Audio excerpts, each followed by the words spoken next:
What we're in control of and responsible for is making sure that those innocent players don't get false positive bans.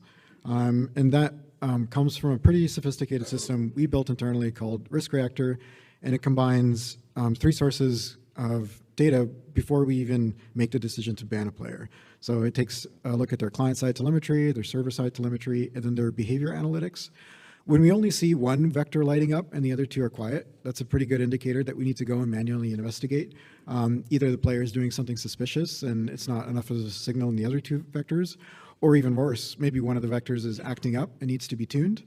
However, when 2 or 3 of those vectors start acting up, that's a really strong signal that we actually have a legitimate detection and we can issue some kind of penalty to this player. So yeah, for us, the zero friction experience comes from this system we built in-house that combines these 3 data sources and then allows us to make sure honest players are never penalized.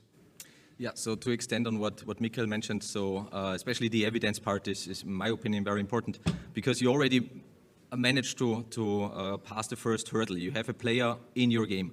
Now it's about you don't want to lose this player, and so every decision that affects the player experience needs to be data-driven, and you need to take educated decisions.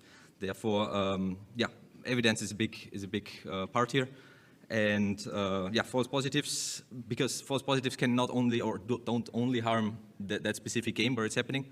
Every one of us knows probably that anti-cheat solutions have a hard time out there with the communities from time to time, and every false positive also harms the anti-cheat public perception in general.